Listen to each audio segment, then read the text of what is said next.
What's up, YouTube? Les damos la bienvenida a este video que hace tiempo que no grabamos con mi compañero, y lo que hoy nos convoca es la materia de equilibrio ácido-base, ¿ya? Enfocado más a habilidades respiratorias. ¿Ya? Un saludo, compañero. ¿Cómo estás? A nuestro público, bien, bien, bien. Aquí estresado estudiando, como ya pasamos el 18, la empanada, los choripanes, tanto zapateo y de cueca, y ahora hay que mentalizarse hasta fin de año. Se nos acaba el tiempo, así que hay que ponerle todo el empeño en la última recta del año, ¿cierto? Así es. Como ustedes ya saben, hemos estado grabando pocos videos por el 18 que pasó, pero ahora lo vamos a ir retomando. Bien, vayamos a la materia, equilibrio ácido-base. Pasa la diapositiva, compañero, y vamos a ver conceptos generales. Dice, la homeostasis ácido-base, por definición, se refiere a la tendencia de un animal en mantener las concentraciones intracelulares y extracelulares de hidrogeniones en un estado de equilibrio, ¿ya? Entonces, una homeostasis de equilibrio ácido-base. Tenemos que la concentración de protones o hidrogeniones, o los H, ya se expresa en el pH. ¿Ya? Mientras más H hay, más básico es; mientras menos H hay, más ácido es, ¿ya? Y esto se mide en nanomoles por litro. Esa es la unidad de medida. Tenemos que la característica de un ácido y una base. El ácido va a ser el que da protones o el que suelta protones, ¿ya? Tenemos que este ácido o protón es altamente reactivo y es atraído por cargas negativas, especialmente por las proteínas, que más adelante vamos a ver qué función cumplen. Y la base es un aceptor o que gana protones. Bien. En relación a la fisiología de esto del ácido base, la concentración normal en el líquido extracelular es extremadamente baja y tiene un valor aproximado a 40 nanomol por litro. Y los valores extremos, que son compatibles con la vida, van entre los 16 a los 160 nanomol por litro. Esto quiere decir un pH entre 7.8 y 6.8. Lo ideal es 7,400, como decía un profe por ahí. Bien, las modificaciones en la concentración del líquido extracelular van a alterar la configuración molecular y la distribución de las cargas, y en consecuencia va a alterar la función de las proteínas.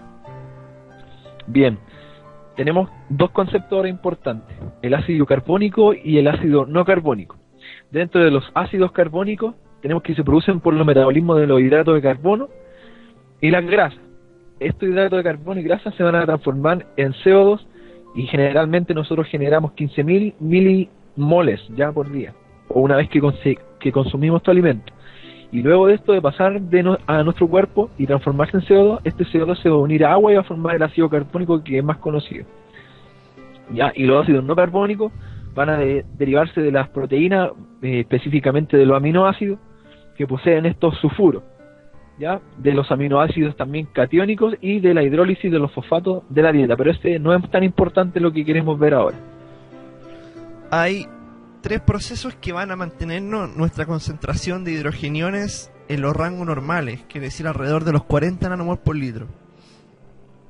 Pese a que siempre hay alteraciones que van agregándose más ácidos, se agrega más base en el líquido extracelular. Primero, en la presencia de los buffers intra o extracelulares, que vamos a revisar a continuación. Segundo, el control de la presión de CO2 a través de la ventilación alveolar. Y tercero, el control de la concentración plasmática de bicarbonato por cambios en la excreción renal de hidrogeniones. Bien, vamos al primer mecanismo, que son los sistemas de buffer, o los más conocidos tampones.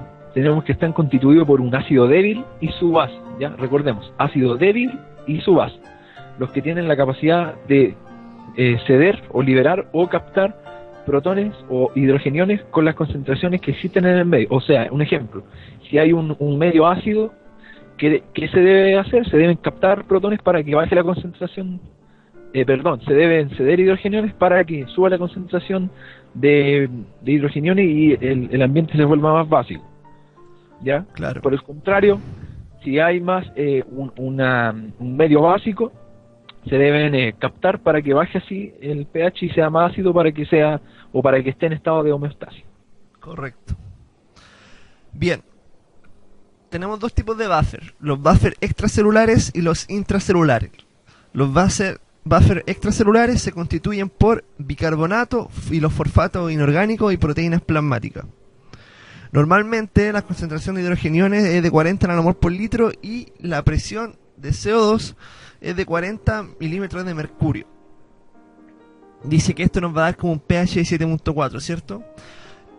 Este sistema de los buffers extracelulares es muy eficiente y es solo para los ácidos, o sea, los no carbónicos, lo que estuvimos hablando, ¿cierto?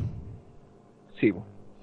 Otra cosa importante agregar que la concentración normal de ácido carbónico es de 24 nanomol, que eso es la fórmula que sale arriba que dice concentración H2CO3. Esa es la fórmula del ácido carbónico, ¿ya?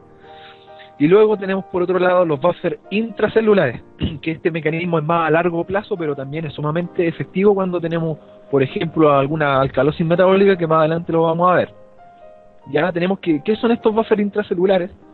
Como le explicamos, también es un conjunto de proteínas, fosfatos, en este caso orgánicos, y la hemoglobina del glóbulo rojo. Tenemos que esta hemoglobina actúa como buffer para el ácido carbónico y también incluye a los no carbónicos. Ya estos buffers van a tamponar entre un 50 y un 60% de la carga aguda ácida. Ya esto es cuando al inicio de una carga ácida se da, ya por eso es carga aguda. Tenemos que también el hueso es fundamental, ya que va a producir un sistema de tamponamiento de carga ácida y también de básica, ¿ya? Tenemos un ejemplo: cuando existe una carga ácida, va a salir el sodio y potasio del hueso y va a entrar los hidrogeniones que están en el medio, porque hay mucho ácido, ¿ya? Correcto. Tenemos que esto va a disolverse el hueso en mineral y se va a liberar carbonato de calcio y además fosfato, ¿ya? Esto también va a liberar calcio, y fosfato, monoacidosis o monoácido del calcio al espacio extracelular, ¿ya? Y finalmente tenemos que es de gran importancia en la acidosis crónica, porque a largo plazo, cuando hay también sobrecargas de las bases como el bicarbonato de sodio, cuando hay un sistema básico, un medio básico, tenemos que el hueso también va a tamponar y va a producir depósito de carbonato, lo cual va a aumentar el pH, o disminuir en este caso, para dar un medio ácido. Bien. El control respiratorio, la regulación del equilibrio ácido-básico. Dice que los estímulos fisiológicos de la respiración, los estímulos que nosotros captamos en nuestro sistema de control respiratorio, son la reducción de la presión de oxígeno y la elevación de la presión de CO2. Hay quimiorreceptores a nivel del troncoencéfalo que van a reaccionar ante estas variaciones en la concentración de CO2. Entonces, si nos encontramos con una acidemia, va a haber un aumento en la ventilación, y una alcalemia va a producir una disminución en la ventilación, la cual va a hallar un incremento de la CO2. Ya. Miren, ahora viene una diapositiva, lo cual le habla de los sistemas que hay para poder provocar una hiperventilación, como decía bien mi compañero, o más que nada un control en la ventilación o el sistema respiratorio. Tenemos que, como vemos en el cuadro infero izquierda, tenemos los receptores que podemos encontrar de la presión parcial de oxígeno, CO2, el pH, y estos mecanismos van a ser guiados por el nervio vago glosofaríngeo. ¿Ya? Tenemos que estos nervios van a informar en los centros respiratorios que están en el troncoencéfalo, y el troncoencéfalo, sabemos que del troncoencéfalo, como por ejemplo hoy día aprendimos en la clase de neurología, que salen los pares craneales. Dentro de eso se encuentra el nervio frénico, ¿ya? El nervio frénico tenemos que va a ser uno de los, bueno, no es netamente par craneal, pero va a salir de ese sistema, de esa zona, el cual va a dar efectores para los músculos, como por ejemplo el diafragma, el cual va a poder controlar la respiración, aumentándola en una hiperventilación o disminuyéndola en una hipoventilación. Correcto. Ahora vamos a ver un ejemplo. Que tenemos los quimiorreceptores a nivel central, los cuales van a sensar la presión de CO2. Si hay un aumento de esta, va a haber una activación nerviosa que va a estimular a los nervios a la musculatura respiratoria, produciendo un aumento de la ventilación. Esto se llama hipercapnia, ¿cierto? Sí. Entonces, ¿para qué? Para poder eliminar en la respiración alveolar este excedente que hay de CO2 y volver a restaurar los niveles normales. Sigue nomás con el otro. Igualmente ocurre lo mismo a nivel periférico. Se van sensando estas presiones, aumento de pH, de CO2, y hay una respuesta también que estimula los nervios respiratorios para aumentar esto y reducir la concentración de CO2 en la sangre. Esto se da principalmente en los quimiorreceptores como el callado aórtico y el... ¿Cuánto se llama? Carotídeos. Y los carótidos, ¿cierto? Yes. Ya.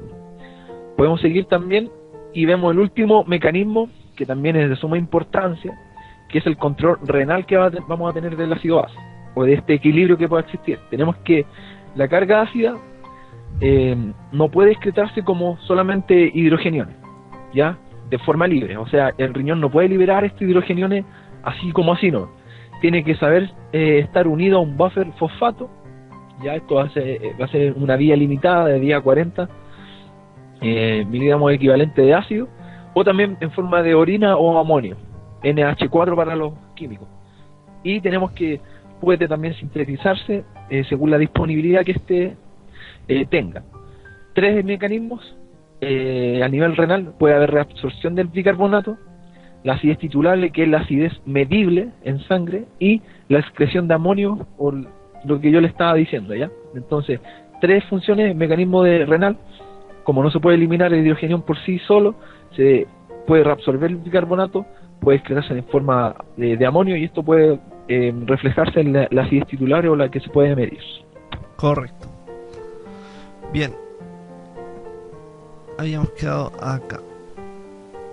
Ajá. Bueno, resumen. Tenemos 3 mecanismos que son los que regulamos la concentración de hidrogeniones en nuestro cuerpo, por los cambios en el pH, ¿cierto? Ajá. Que son los buffers intracelulares, minimizan los cambios de pH inducidos por una carga ácida básica. Tenemos luego el control de la presión de CO2 a nivel con los receptores y todo lo que acabamos de hablar a través de la ventilación alveolar, y por último el control de la concentración plasmática de bicarbonato por los cambios en la excreción renal de hidrogeniones.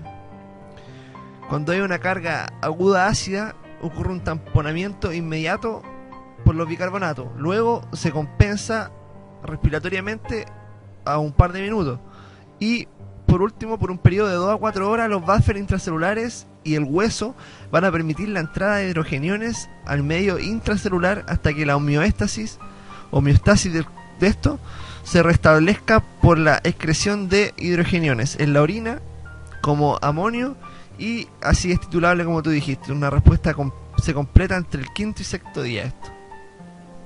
Ya. Ahora tenemos el concepto de acidosis, pero esta es una excepción que vamos a hacer ahora.